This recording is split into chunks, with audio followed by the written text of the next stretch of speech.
Hello friends, మీరు ఎప్పుడైనా ఆలోచించారా ఎందుకని గొర్రెలు తలదించుకొని నడుస్తాయి? ఇటువంటి విషయాలు తెలుసుకోవాలని చాలా మందికి అయితే ఉంటుందండి. ఇవాల్టి వీడియోలో అయితే మీ అందరికీ కూడా అర్థవంతంగా ఎక్స్ప్లెయిన్ చేయడానికైతే నేను ప్రయత్నిస్తాను. మొదటిగా అయితే మనం గొర్రెల గురించి అయితే మనం తెలుసుకుందాం. గొర్రె మెదడు అనేది మానవుడి పిడికిడి పరిమాణంలో ఉంటుంది. ఇది జెల్ ఓలాగా మెత్తగా అయితే ఉంటుందండి.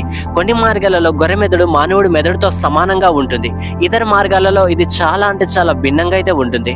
పశువులు, జిరాఫీలు, జింకలు మరియు గొర్రెలతో కూడినటువంటి జంతువుల సమూహం గురించి చాలా ఆసక్తి ఉన్న వాషింగ్టన్ స్టేట్స్ యూనివర్సిటీలో క్రెయిన్ మేకుకానెల్ గొర్రెల మెదడు గురించి పరిశోధన పూర్వకంగా తెలుసుకోవడం అయితే జరిగింది. క్షీరద మెదడు వలె గొర్రెల మెదడులో కూడా బూడిద మరియు తెలుపు పదార్థంతో రూపొందించబడి ఉంది. దీని మెదడు చాలా ముడతలుగా మరియు పొడవైన కమ్మీలను కలిగి ఉంటుంది. కానీ మనిషి మెదడులో ఈ విధంగా ఉండదు. మనిషి మెదడు గొర్రె మెదడు కంటే దాదాపు 10 రెట్లు ఎక్కువగా బరువు కలిగి ఉంటుంది. వాస్తవానికి జంతువులకు పెద్ద మెదడు ఉన్నందున అది తప్పనిసరిగా తెలివిగా ఉంటుందని అర్థం కాదు. దీనికి సరైన ఉదాహరణ స్పెర్మ్ వేల్. మానవుడి మెదడు కంటే 5 రెట్లు బరువున్న మెదడును కలిగి ఉంటుంది. సో ఈ విధంగా అయితే ఉంటుందండి. అయినప్పటికీ కూడా మనం ఏ విధంగా ఆలోచిస్తాం అనేది మనకు తెలుస్తుంది కదా. వాటికన్నా మనము మెచ్యూర్గానే ఉన్నాం కదా. అంటే ఆలోచన అనేది మనకు దేవుడు ఇచ్చినటువంటి ఒక గొప్ప వరం అండి. అయితే ఇప్పుడు వీటి గురించి మరికొన్ని విషయాలు అయితే మనం తెలుసుకుందాం. ఇతర క్షీరదాల మాదిరిగానే గొర్రెలకు మెదడులో సెరెబ్రేమ్ అనే భాగం ఉంటుంది. కదలికలను, ఇంద్రియాలను మరియు ఆలోచనలను నియంత్రించడం చాలా ముఖ్యం. గొర్రెలు రోజంతా అంతరిక్షంలోనికి చూస్తూ గడ్డిని మేసేలా కనిపిస్తూ ఉంటాయి. అవి తమ మెదడును ఆలోచింప చేయడానికి ప్రయత్నిస్తూ ఉంటాయి. మనలానే ఒక గొర్రె కూడా మెదడు మరియు శరీరంలోని మిగతా భాగాల మధ్య సందేహాల ప్రవాహాన్ని నియంత్రించడంలో మెదడు కారణం కలిగి ఉంటుంది. సెరెబ్రేమ్ కూడా ఉంటుంది. ఇది ప్రధానంగా కండరాల పనితీరు మరియు మరింత కదలికతో మందతో కలిసి తిరిగే స్వభావాన్ని ఇస్తుంది. మనలానే గొర్రెలు కూడా సామాజిక జంతువులు. గొర్రెలన్నీ కలిసి మేసేటప్పుడు తరచుగా 5 లేదా అంతకంటే ఎక్కువ సమూహంతో మేతను మేయడానికి ఇష్టపడతాయి. గొర్రెలలో మంద బుద్ధి వల్ల ఒక గొర్రె సాధారణంగా దారి ఇస్తుంది.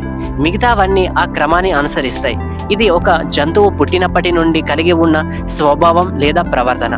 గొర్రెల మెదడుకు మనిషి మెదడుకు వ్యత్యాసం ఏంటంటే గొర్రెల మెదడు వాసనతో సంబంధం కలిగి ఉంటుంది. గొర్రెలలో మెదడు యొక్క భ్రూణ బల్బు మానవ భ్రూణ బల్బు కంటే 2 లేదా 3 రెట్లు ఎక్కువగా ఉంటుంది. ఇది గొర్రెలకు బలమైన వాసనను అందిస్తుంది. ఈ విధంగా గొర్రెలు ప్రతి క్రియల నిమిత్తము శ్వాస రంధ్రాలను ఉపయోగించి ఎటువంటి ఆహారమును తీసుకోవాలి అనేది తెలుసుకుంటాయి. ప్రతి గడ్డిని కూడా తినవు. వాటికి ఆహారాన్ని ఏదైతే అవసరం పడుతుందో వాటిని మాత్రమే కనుగోవడంలో ఈ భ్రూణ బల్బు అనేది సహాయపడుతుంది. అదేవిధంగా తల్లి గొర్రె తన బిడ్డను ఎంత పెద్ద మందలో ఉన్నా వాసన ద్వారా కనుక్కోగలదు.